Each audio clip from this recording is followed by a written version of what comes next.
Welcome back to the deep dive. We have a stack of sources today that are honestly a little intimidating to look at. Yeah, there is a lot of material to get through today. There really is. And we are looking at a figure who is so woven into the fabric of Hollywood that it's just hard to imagine the industry without him. I mean, he's the pirate, the Mad Hatter, the guy with scissors for hands. Right. We're talking about Johnny Depp. Yeah. But here's the thing that really struck me. Before he was this billion-dollar box office king, he was actually trying his absolute hardest to get fired. It is a massive paradox. When you really look at it, you look at his trajectory and you see someone who spent the entire first half of his career running away from the very fame that eventually consumed him. Yeah. The source material we have today is fascinating because it completely strips away the whole Jack Sparrow era. We are looking at a biographical analysis of his early life, the trauma, the music, and the specific psychological breaks that created this chameleon. That is the word that just keeps popping up in the research. Yeah. Chameleon. And usually when people say that about an actor, they mean, oh, he's good at accents or whatever. Right, like a party trick. Exactly. But looking at these notes on his childhood, it feels like his ability to change his personality wasn't just a trick.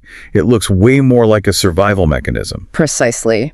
If we really want to understand why he plays these damaged, eccentric outsiders, we have to look at the environment that produced him, and chaotic doesn't even begin to cover it. No, it doesn't. We were starting in Owensboro, Kentucky in 1963, and on the surface, it looks like a standard blue-collar American family. His dad, John, was a civil engineer. His mom, Betty Sue, was a waitress. But the reality inside the house was terrifying. I mean, the sources describe his dad as a hard worker but a really heavy drinker who was just largely absent. Yeah. But the mom, Betty Sue, she seems to be the central figure in his psyche, and definitely not in a warm, homemade apple pie kind of way. No, not at all. This is the absolute root of the trauma. Depp gave some really candid interviews over the years, specifically one to Rolling Stone where he described the abuse. He called it irrational beatings. Irrational beatings. Right, and the key word there is irrational. He said you just never knew what was coming. It wasn't like you did something wrong and got a specific punishment.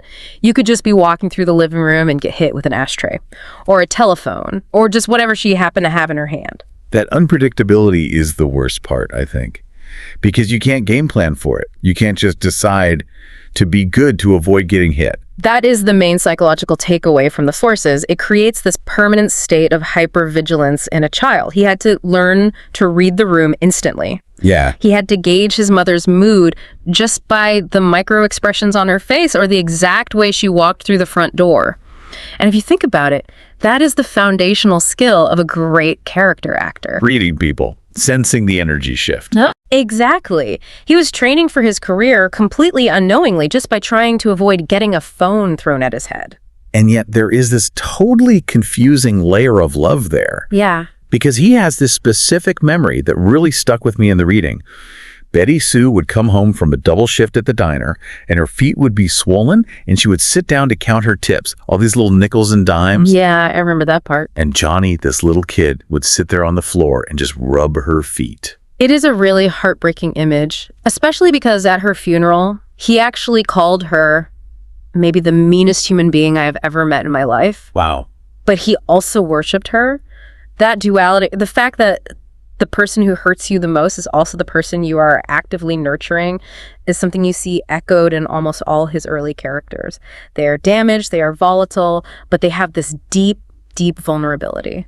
And the instability wasn't just emotional either, it was physical. I knew they moved around a bit, but the number in the biography is just staggering. 40 times. 40 moves by the time he was 15 years old. That sounds physically impossible. How do you even move 40 times in 15 years? Well, sometimes it was literally just down the street.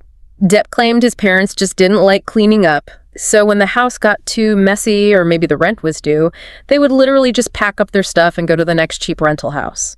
That is wild. Imagine what that does to a child's sense of identity. You never have a permanent bedroom. You never have a home base. You are just a nomad. It totally explains why he became such an observer. He was always the new kid at school. He was always on the outside looking in.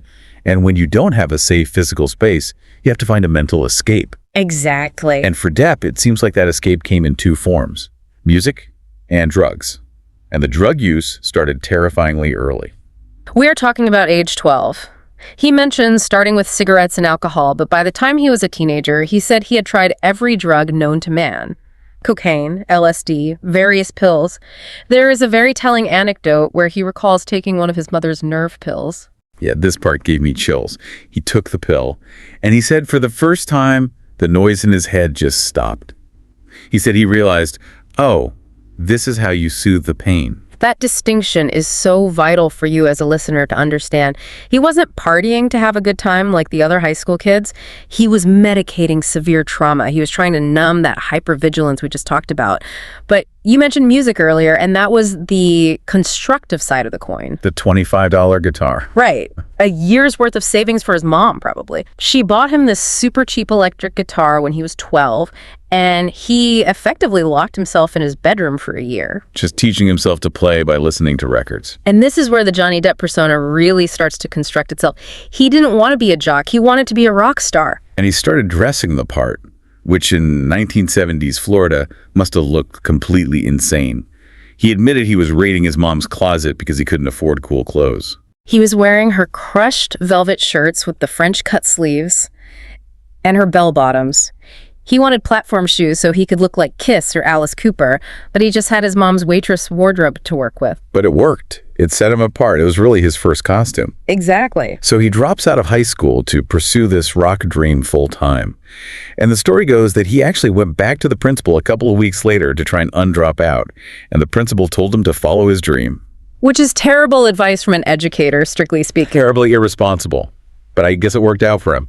It did. But at first, he was living in a trailer, working construction, selling ballpoint pens over the phone, which he admitted he was terrible at, and playing in this band called The Kids. And they were actually pretty decent. They even opened for Iggy Pop. He was fully committed to the musician's life. He had absolutely no interest in acting. None. That is the funny part about his whole career. He stumbled into acting because he was broke. He was 20 years old, married to a makeup artist named Lori Ann Allison, and she introduces him to a friend of hers, a guy named Nicolas Cage. Which is such a weird crossover. And this is 1983 Nicolas Cage, so he isn't quite a legend yet, but he is working. They play a game of Monopoly, of all things, and Cage looks at Depp and says, "You're an interesting guy, you should try acting." Not because he saw some hidden Shakespearean talent. No, just because Depp was struggling to pay rent, Cage hooked him up with his own agent. And so Depp goes to read for this low-budget horror movie, A Nightmare on Elm Street. He reads for the role of the boyfriend, Glenn. And the director, Wes Craven, wasn't actually sure about him. And I love this detail from the sources. Craven asked his teenage daughter what she thought. He showed her the headshots. Yeah. And she pointed at Johnny and just said, "He's beautiful." That was it. He got the job. But here is the kicker.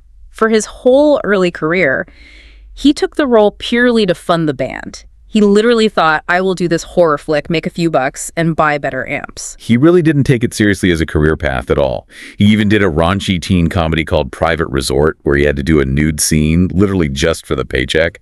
But then he gets cast in Platoon by Oliver Stone. And reading the notes, this feels like the moment where he thought, okay, maybe I am actually an actor. It was a brutal wake-up call. Oliver Stone does not mess around. He flew the entire cast to the Philippines for a grueling 54-day shoot. He made them sleep in actual trenches, eat army rations, and stay in character the entire time. Depp said he was miserable. He was covered in ants, sleeping in the literal dirt, but he thought he was making high art. And then the movie comes out. And he's barely in it. Right. Most of his scenes were just left on the cutting room floor. He went through 2 months of actual jungle suffering to be a glorified extra. It was a massive blow to his ego, but it also taught him a really harsh lesson. In Hollywood, the actor is just raw material. The director shapes the final product. And speaking of products, that leads us perfectly to the show that made him a superstar and the show that he absolutely hated, 21 Jump Street. This is the major turning point. This is 1987. The Fox network casts him as Officer Tom Hansen, this undercover cop in a high school. And almost overnight, he becomes a sensation. We are talking 10,000 fan letters a week. His poster is in every locker in America. Which most people would kill for. You are rich, you are famous, you are the absolute heartthrob of the decade. But he was miserable. He used this metaphor in one of the interviews that I just can't get out of my head. He said he felt like an action-packed can of soup. It is a perfect description of commodification. He felt like he'd been turned into a literal product to be sold to teenage girls. He wasn't acting anymore, he was just posing. And because of that punk rock background we talked about, that anti-authoritarian streak from his childhood, he rebelled hard. He actively tried to get fired from the hit show that was making him rich. The stories from that set are wild. He was completely trashing his trailer. He was rewriting his own lines to make them sound ridiculous. He would show up to set with these weird, random accessories just to annoy the producers. He was just trying to sabotage the whole pretty boy image. He was desperate to prove there was an actual human being under the teen idol label.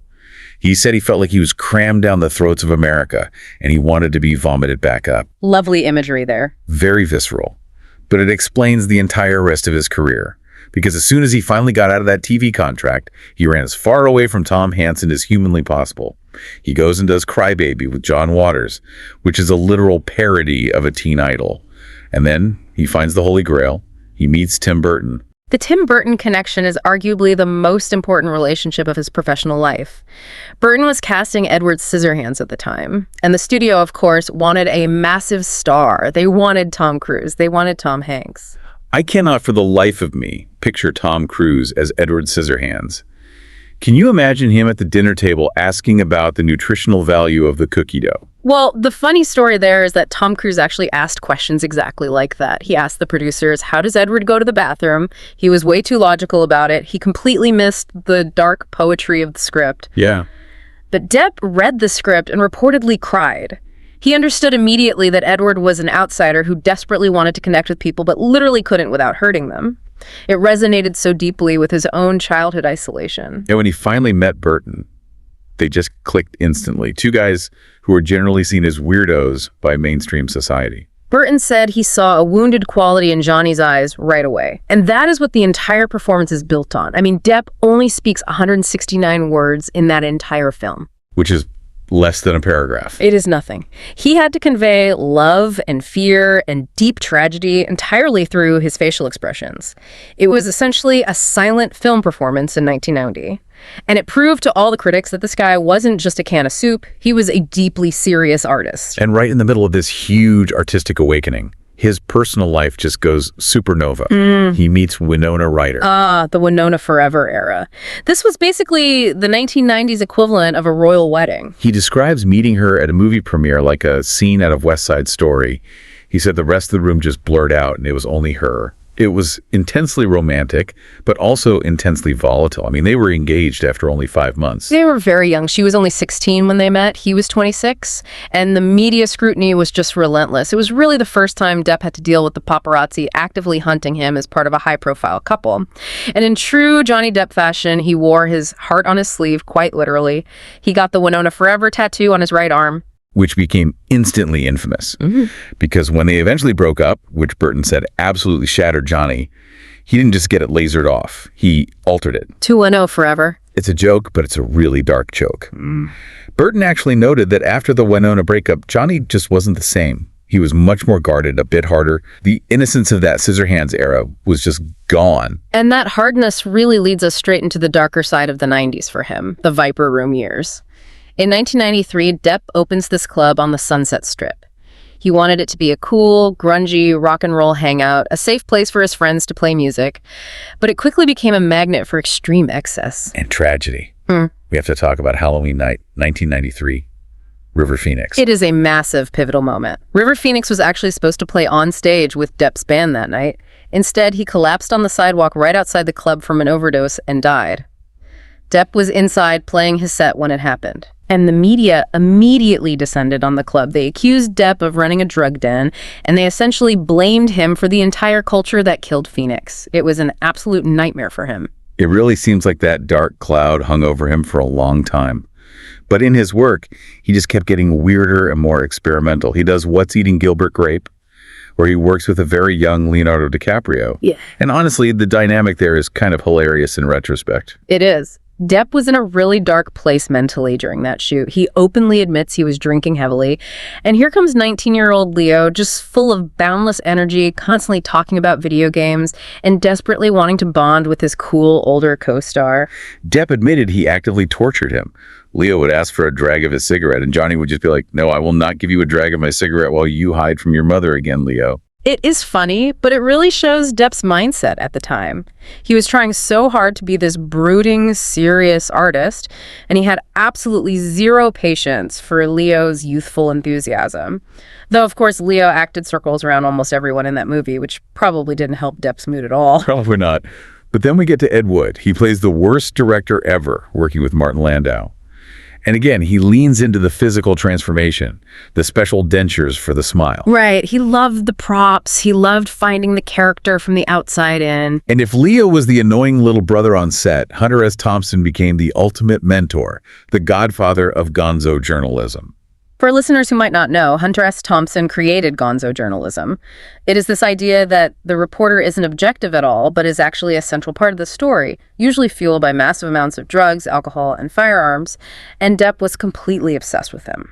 The story of how they actually met is legendary. It is 1994 in Aspen, Colorado. Depp walks into a local tavern, and he sees literal sparks flying across the room. Literally.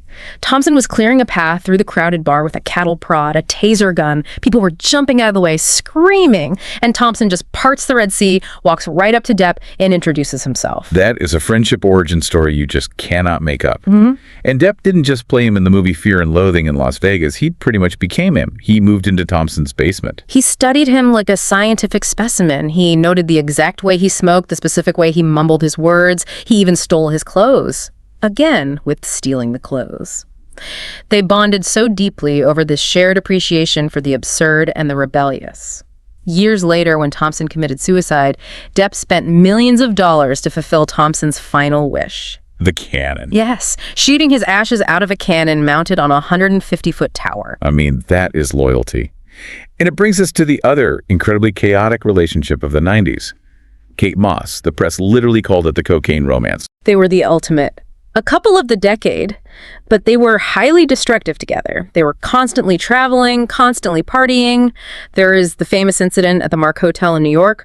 Police were called at 5:30 in the morning because Depp was violently smashing up the presidential suite. And he tried to blame an armadillo, didn't he? He jokingly told the police that an armadillo had jumped out of the closet and wrecked the room, but really, it was just a massive fight. He had to pay nearly $10,000 in damages. Unbelievable. And there was another incident at the Hotel du Cap in France where he completely trashed a room simply because Kate wasn't allowed to walk through the lobby wearing a bikini. It sounds utterly exhausting just hearing about it.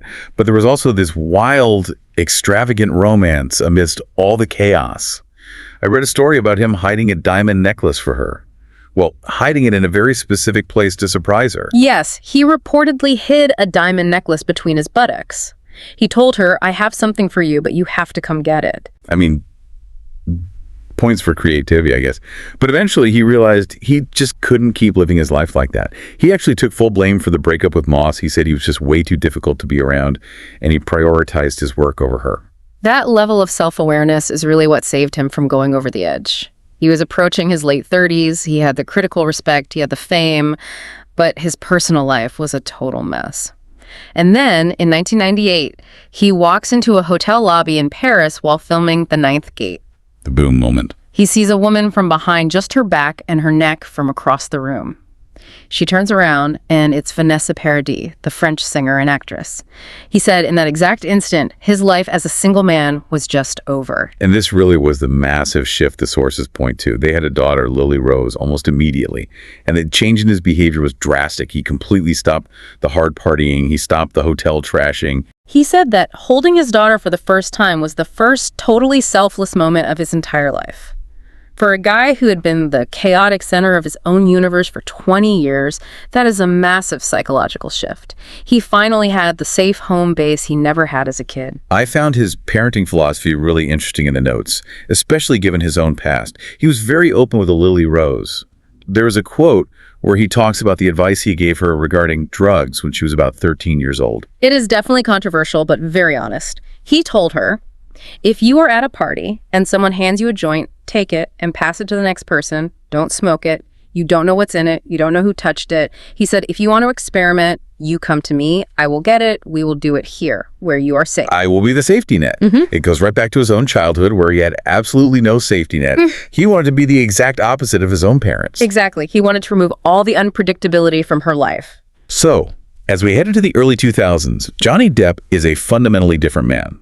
He is a father. He is living quietly in France. Career-wise, he is considered one of the best actors alive, but he is definitely not a box office guarantee. Far from it. He did Donnie Brasco, which was amazing. Al Pacino actually personally vouched for him to get that role. Pacino was offered Lefty, but suggested Depp for Brasco. But then he had a string of commercial disappointments. He played the real-life drug smuggler George Jung in Blow. Right. Great performance. He even visited Jung in prison to prepare and showed this deep empathy for the criminal figure. But the movie didn't exactly set the world on fire. He indulged his obsession with history in Jack the Ripper in From Hell, which did okay, but then he had a massive, massive failure with The Brave. This was the movie he directed himself. This failure hurt him deeply. He poured millions of his own money into it. He co-wrote it with his brother, and when it finally premiered at Cannes, the critics absolutely ripped it to shreds. They called it inept and narcissistic. He was so deeply hurt that he completely refused to release it in the US. So he is in this really weird spot in the industry. He is the critic's darling for weird things like Fear and Loathing. But the major studios see him as box office poison.